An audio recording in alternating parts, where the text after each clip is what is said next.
কারণ আমি প্রচণ্ডভাবে বিশ্বাস করি যে এটা এমন একটা জায়গা, এমন একটা কর্মজীবন যেখানে টিকে থাকাটা খুবই খুবই ডিফিকাল্ট, খুবই কঠিন, কিন্তু সেটা হয়েছে, সেটা সম্ভব হয়েছে শুধুমাত্র আপনাদের ভালোবাসা এবং আশীর্বাদের জন্য। এখন যেহেতু আপনারা জানেন যে আমি এবং মানে আমি রাজ্যসভায় এসেছি এবং একজন আমি শুধু এটুকুন বলবো, আমি ইমোশনাল হয়ে যাচ্ছি, আমি বোধহয় এর আগে জানানোর জন্য ওনার তৃতীয়বার অলরেডি 3 বার হয়ে এসেছেন, উনি জিতে গেছেন। জেতাটা অত সহজ নয়, বলাটা যত সহজ, করে দেখানোটা কিন্তু একদমই সহজ নয়।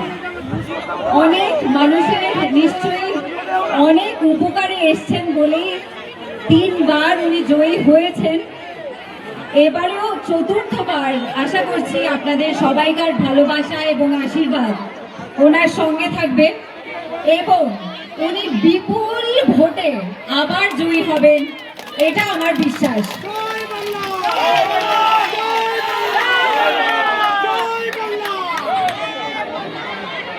আমাদের মাননীয়া দিদি, তিনি এত মানুষের জন্য এত বছর ধরে যে কথা দিয়ে গেছেন, মানে লক্ষ্মী ভান্ডার থেকে শুরু করে যুব সাথী, স্বাস্থ্য সাথী, এইসব প্রকল্পগুলো সব সময়ের জন্য যেমন প্রচন্ড সফল হয়েছে, একই রকম ভাবে আরো অনেক অনেক উনি প্রকল্প শুরু করবেন ভেবে রেখেছেন, মানে বাড়িতে বাড়িতে জল পৌঁছে দেওয়া পর্যন্ত, এবং সেখান থেকে শুরু করে প্রবীণ মানুষদের যাতে কোনো রকম স্বাস্থ্যের দিকে কোনো অসুবিধা না হয়, এরকম অনেক অনেক প্রকল্প উনি ভেবে রেখেছেন আপনাদের সকলের কল্যাণের জন্য।